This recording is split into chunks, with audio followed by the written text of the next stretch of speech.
Assalamualaikum warahmatullahi wabarakatuh. Perkenalkan, saya Aisyah Putri Asyari dari kelas PGMIC dengan NIM 10103110094. Di sini saya akan menjelaskan tentang interaksi individu dan alam, yaitu fenomena fisik dan fenomena manusia.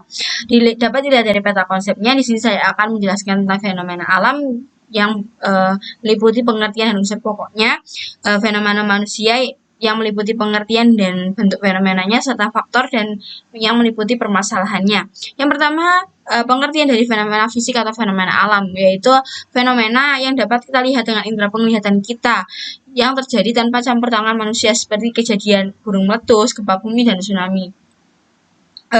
Unsur-unsur pokok yang berkaitan dengan fenomena alam ini, yang pertama adalah gejala litosfer yang ditimbulkan gejala ini ditimbulkan oleh pembentukan tinggi rendahnya pada permukaan bumi, contohnya seperti dataran dan perbukitan. Yang selanjutnya adalah gejala atmosfer, yaitu kekuatan yang ditimbulkan oleh udara yang menyelubungi permukaan bumi yang meliputi suhu udara dan kecepatan angin. Yang selanjutnya adalah gejala hidrosfer, yaitu kekuatan yang ditimbulkan oleh mata air, contohnya seperti sungai dan danau. Yang selanjutnya adalah gejala biosfer, yaitu kekuatan yang ditimbulkan oleh makhluk hidup seperti flora, fauna, dan manusia. Selanjutnya, dalam pembentukan dasar lautan dan daratan dan lautan ini disebabkan oleh pembentukan permukaan bumi yang disebut dengan tenaga geologi, dan terdapat dua proses, yaitu proses endogenik dan proses eksogenik. Yang pertama ada proses endogenik, yaitu proses yang berupa proses yang terjadi di permukaan bumi, contohnya seperti vulkanisme, tektonisme, dan gempa bumi. Yang selanjutnya ada proses eksogenik. Proses eksogenik ini proses yang terjadi terjadi karena tenaga asal luar permukaan bumi, contohnya seperti pelapukan dan erosi. Yang selanjutnya adalah pengertian dari fenomena manusia atau fenomena sosial. Fenomena ini merupakan gejala atau peristiwa yang terjadi dan diamati dalam kehidupan sosial atau biasa disebut dengan gejala sosial. Fenomena ini dipengaruhi oleh beberapa faktor. Yang pertama, faktor kultural, yaitu nilai yang tumbuh dan berkembang dalam suatu lingkungan atau juga komunitas masyarakat. Yang kedua ada faktor struktural, yaitu suatu keadaan yang dipengaruhi oleh struktur yang tersusun oleh suatu pola tertentu. Fenomena ini memiliki beberapa macam. Yang pertama adalah ekonomi, contohnya seperti kepadatan penduduk atau pengangguran. Budaya, yaitu biasanya perselisihan antara dua budaya lokal yang berbeda. Yang ketiga ada lingkungan alam, yaitu contohnya seperti penyakit atau bencana alam. Yang keempat ada psikologis, biasanya contohnya seperti gangguan jiwa. Nah, bentuk-bentuk fenomena sosial yang terjadi di masyarakat, contohnya seperti mudik, ini merupakan fenomena kegiatan pulang kampung para perantau menuju ke kampung halamannya. Yang kedua ada kepadatan penduduk. Kepadatan penduduk ini dikarenakan jumlah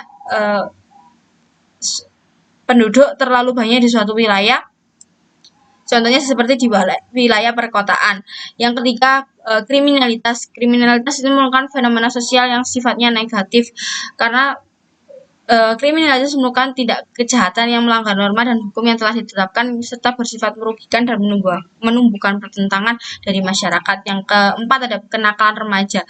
Kenakalan remaja ini adalah perbuatan yang dilakukan oleh seorang remaja yang melanggar norma, hukum, dan etika tidak baik yang dilakukan anak remaja. Yang kelima ada unjuk rasa, yaitu bentuk demonstrasi yang melibatkan sekelompok orang yang melakukan unjuk rasa di tempat umum. Yang keenam ada aksi solidaritas saat bencana alam.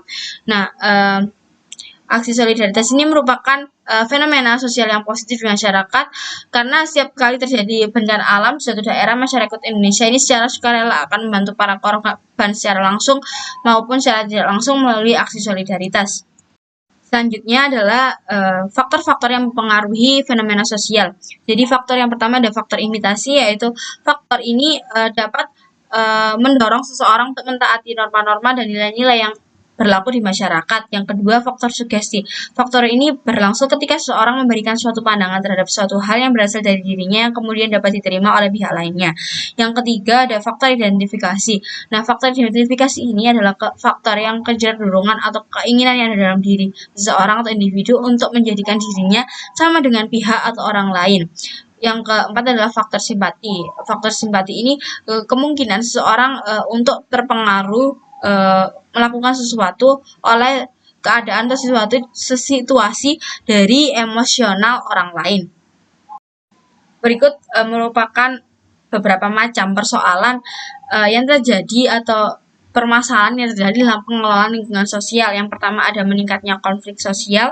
Meningkatnya konflik sosial ini terjadi dengan atau tanpa kekerasan yang disebabkan oleh persaingan, konflik kepentingan, serta premanisme yang menggunakan simbol-simbol suku, agama, dan ras dan golongan. Yang kedua adalah tidak meratanya akses sosial dan ekonomi. Tidak meratanya akses sosial dan ekonomi ini dapat menyebabkan kemiskinan, kriminalitas, dan juga kepadatan penduduk karena penduduk lebih memilih untuk tinggal di kota dibandingkan di desa. Yang kedua ada perubahan nilai, yaitu perubahan nilai ini disebabkan oleh globalisasi. Seiring dengan berjalannya waktu di Indonesia sendiri mulai tersisip budaya-budaya dari luar. Yang keempat, perubahan dinamika penduduk ini sama halnya dengan perubahan nilai tadi.